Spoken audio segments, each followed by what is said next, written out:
Story of My Life by Helen Keller. Read by Maria Euther in London, England, February 2007. Chapter 6. I had now the key to all language, and I was eager to learn to use it. Children who hear acquire language without any particular effort, and the words that fall from others' lips they catch on the wing, as it were, delightedly, while the little deaf child must trap them by a slow and often painful process. But whatever the process, the result is wonderful. Gradually, from naming an object, we advance step by step until we have traversed the vast distance between our first stammered syllable and the sweep of thought in a line of Shakespeare. At first, when my teacher told me about a new thing, I asked very few questions. My ideas were vague and my vocabulary was inadequate, but as my knowledge of new things grew, I learned more and more words. My field of inquiry broadened, and I would return again and again to the same subject, eager for further information. Sometimes a new word revived an image that some early experience had engraved on my brain. I remember the morning that I first asked the meaning of the word love. This was before I knew many words. I had found a few early violets in the garden and brought them to my teacher. She tried to kiss me, but at that time I did not like to have anyone kiss me except my mother. Miss Sullivan put her arm gently around me and spelt into my hand, "I love Helen." "What is love?" I asked. She drew me closer to her and said, "It is here," pointing to my heart, whose beats I was conscious of for the first time. Her words puzzled me very much because I did not then understand anything unless I touched it. I smelt the violets in her hand and asked, half in words, half in signs, a question which meant, "Is love the sweetness of flowers?"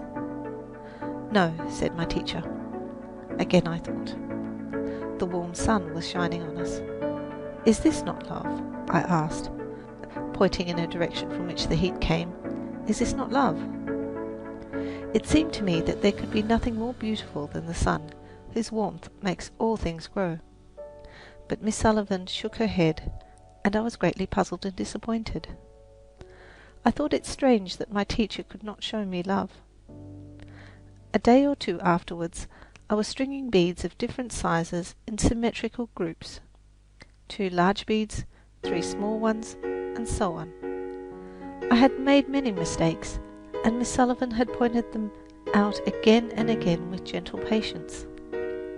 Finally, I noticed a very obvious error in the sequence, and for an instant I concentrated my attention on the lesson and tried to think how I should have arranged the beads. Miss Sullivan touched my forehead and spelt with a decided emphasis, "Think." In a flash, I knew that the word was the name of the process that was going on in my head. This was my first conscious perception of an abstract idea. For a long time I was not thinking of the beads in my lap, but trying to find a meaning for love in the light of this new idea. The sun had been under a cloud all day, and there had been brief showers, but suddenly the sun broke forth in all its southern splendour. Again I asked my teacher, "Is this not love?" "Love is something like the clouds that were in the sky before the sun came out," she replied. Then in simpler words than these, which at that time I could not have understood, she explained, "You cannot touch the clouds, you know, but you feel the rain and you know how glad the flowers and the thirsty earth are to have it after a hot day. You cannot touch love either, but you feel the sweetness that it pours into everything. Without love, you would not be happy or want to play." The beautiful truth burst upon my mind. I felt there were invisible lines stretched between my spirit and the spirits of others. From the beginning of my education, Miss Sullivan made it a practice to speak to me as she would speak to any hearing child, The only difference was that she spelt the sentences into my hand instead of speaking them. If I did not know the words and idioms necessary to express my thoughts, she supplied them, even suggesting conversation when I was unable to keep my end of the dialogue. This process was continued for several years, for the deaf child does not learn in a month, or even in 2 or 3 years, the numberless idioms and expressions used in the simplest daily intercourse. The little hearing child learns these from constant repetition and imitation. The conversation he hears in his home stimulates his mind and suggests topics and calls forth the spontaneous expression of his own thoughts. This natural exchange of ideas is denied to the deaf child. My teacher, realizing this, determined to supply the kinds of stimulus I lacked. This she did by repeating to me as far as possible, verbatim, what she heard, and by showing me how I could take part in the conversation. But it was a long time before I ventured to take the initiative, and still longer before I could find something appropriate to say at the right time. The deaf and the blind find it very difficult to acquire the amenities of conversation.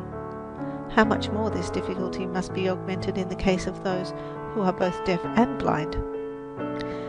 They cannot distinguish the tone of the voice, or without assistance go up and down the gamut of tones that give significance to words, nor can they watch the expression of the speaker's face, and a look is very often the soul of what one says. End of chapter. Read by Maria Euther in London.